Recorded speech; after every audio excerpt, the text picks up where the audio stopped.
menurut gua anak muda tuh eranya gitu kolaboratif ya.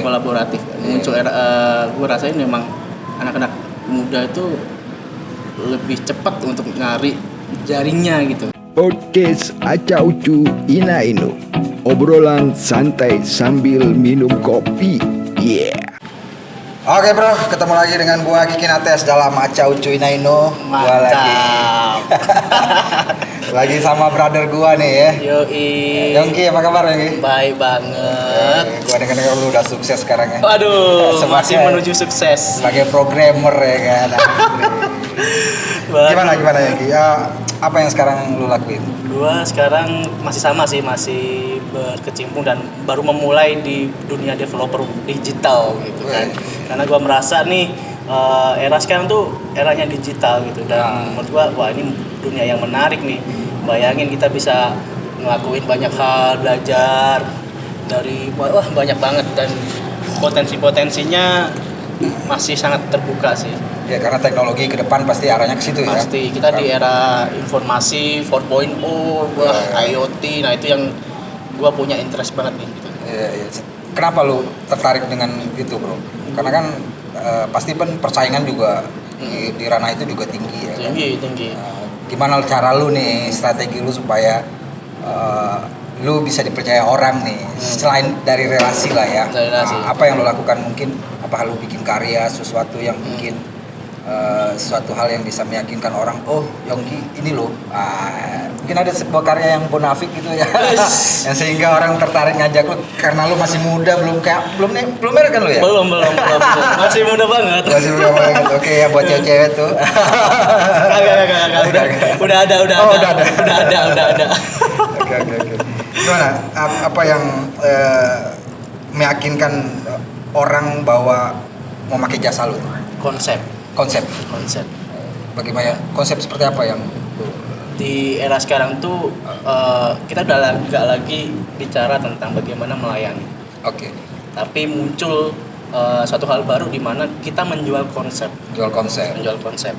Termasuk di dalam konsep itu harus ada problem solving untuk suatu masalah. Oke. Nah, sama dengan film juga ya. Sama dari sebuah kegelisahan, terus kita angkat sebuah tema, ide, terus gimana kita merumuskan. Kalau mungkin secara teknologinya ya coding lah ya kan. Secara lu mendesainnya secara coding ya. Iya. Hampir sama aja treatmentnya, hampir sama ya. Tapi bagaimana lu meyakinkan klien nih ya kan, bahwa lu ahli nih bidang itu yang ada tips and tricksnya nggak sih? Yang paling utama ketika kita ingin membuat suatu inovasi, tentu kita mulai dari design thinking, di mana di awalnya empathize nih. Itu bahasa bahasa umum banget. Proses mengempathize itu loh yang perlu sekarang tuh diasah. Maksudnya kita merasakan nih, kita tahu suatu permasalahan, mengamati kira-kira kalau masalah seperti ini gimana ya gue bisa nyelesainnya gitu. Nah itu konsep. Itu awal mula konsep. Jadi kita ngerasain, contoh nih, kita ngeliat contoh yang kayak contoh ya yang kita bicarain. Gue sekarang ngedevelop yang webnya FLS2N. Nah itu kan suatu sistem kita menjuri, tapi di dalamnya tidak angka gitu kan. Ada judgement di situ. Ada expertise judgement, di mana kita bicara seni, ini bagus, tapi belum tentu orang lain bagus juga. Itu kan nggak bisa diukur dalam angka. Tapi bagaimana ketika kita berbicara tentang sistem, di mana ada angka, ada suatu eksak, nah itu terfasilitasi. Oke gitu. Iya.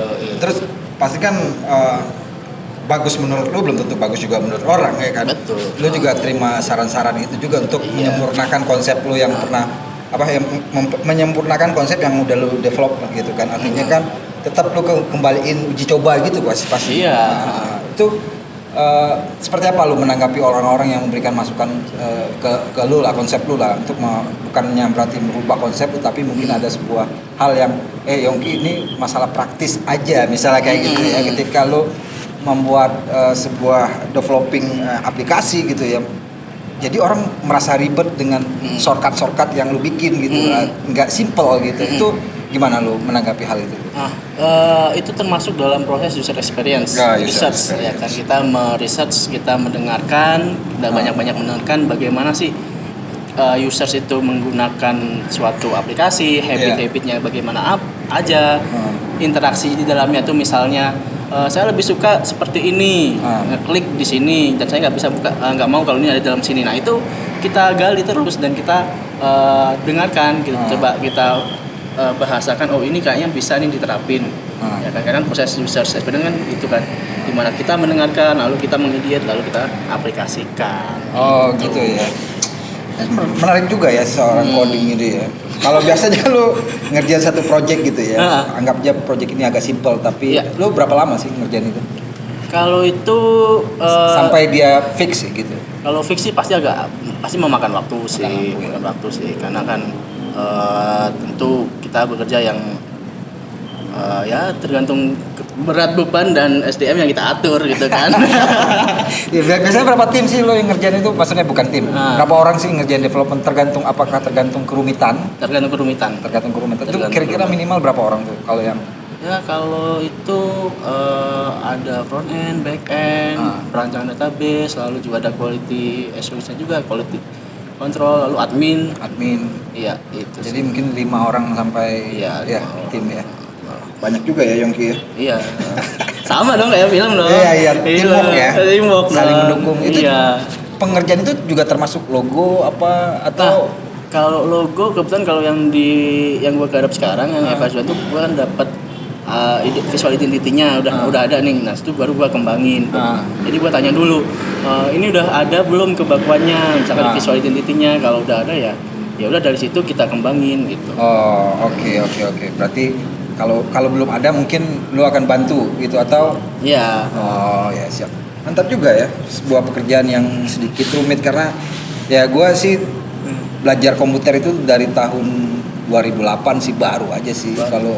Udah lama dong, 12 tahun. Ya artinya gue mengenal komputer dan mengenal tombol-tombol. Kalau dulu kan zamannya gue dulu tuh masih mesin tik coki. Iya. Ya kan. Jadi yang gue pengen tanyain sama lu nih bro, ke depan lu pingin nggak bukan mendevelopment pekerjaan orang lain lah.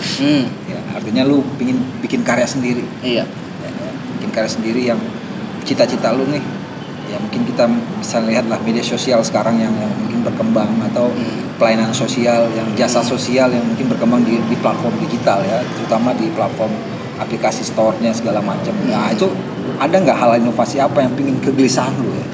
Kalau kegelisahan pasti banyak sih yang gue rasain, kayak sejujurnya tuh kita tuh masih banyak yang bisa kita coba gitu untuk bantu gitu, menyelesaikan suatu masalah gitu. Banyak banget gitu kita lihat sosial kita, misalkan di jalan lah, apalah, di kantor, dimanapun itu banyak banget. Nah, jadi kegelisahan itu lebih cenderung gue mengasah itu sih.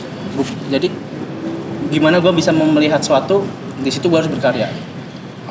Jadi memang saat ini belum secara pasti. Tapi gimana gue bisa melatih kegelisahan gue mengamati, oke ini kayaknya perlu. Termasuk salah satunya gue pengen banget bikin teknologi tepat guna yang membantu orang-orang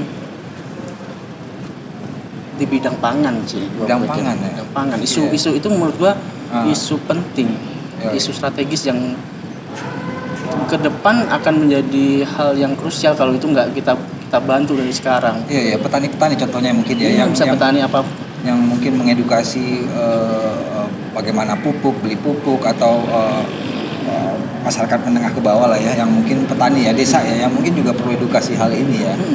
Dan udah mulai banyak banget anak-anak muda sekarang udah aware ke sana semua gitu. Kayak misalkan kita lihat sekarang muncul beberapa tahun yang lalu kita dengar hidroponik dan lain-lain, itu kan juga dia menyisipkan teknologi di situ. Bahkan ada yang membeli pakan otomatis. Itu sangat mengefisiensi waktu kan.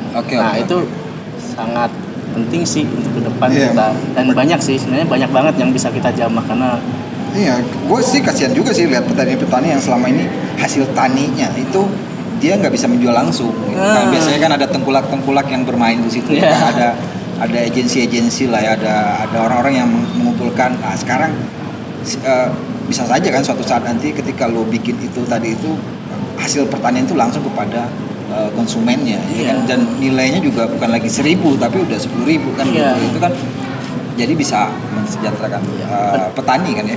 Peningkatan kualitas termasuk kan. Nah, terus gimana nih keluarga? Gimana maksudnya? Apa dukungan keluarga yang diberikan kepada lo? Ya keluarga mendukung aja sih dari dulu. Ya, mendukung ya. Mendukung apa yang anaknya pilih lah gitu. Ya, support lah ya. Kalau di lingkungan pertemanan lu gimana? Apa yang teman-teman lu lihat dari sosok lu nih, Yongki? Ya kan? Sekarang udah banyak mengembangkan aplikasi. Dulu ya biasa-biasa aja sih. Dulu sih orang yang biasa aja. Paling lebih berkecimpungnya di dunia sosial. Makanya yang gue bilang tadi, kenapa gue pengen banget punya pengasahan tentang kegelisahan di bidang sosial. Karena gue dulu terjunnya banyaknya di dunia sosial.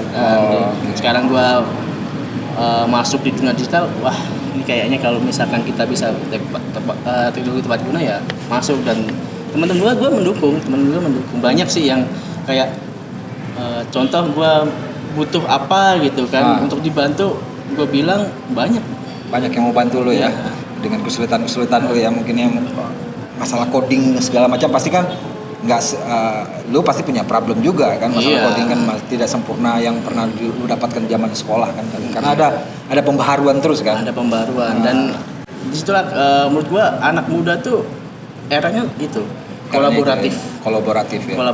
Muncul era gue rasain memang anak-anak muda itu lebih cepat untuk nyari jaringnya gitu. Dia mau membangun jaringnya sendiri gitu. Maksud gue punya gue butuh ini nih, lu punya nggak temen ya? Oke nih mas, ada nih, bisa bantu. Oke, kita coba. Ya, keren. Ya, Yongki, semoga berhasil cita-cita lu tercapai ya kan. Gua doain, Bro. Siap. Udah, itu aja, thank you, Bro ya. Udah undang gua di tempat lu yang adem ini ya. Kita bisa lihat kota Bandung, Bro. Bandung dari atas. Ya. Oke, ketemu lagi dengan gua nanti Kiki Nates dalam cerita-cerita yang lainnya Aca Ucu Inainu Podcast. Iya. Obrolan santai sambil minum kopi, guys. Mantap. Podcast Aca Ucu Inainu. Obrolan santai sambil minum kopi. Yeah.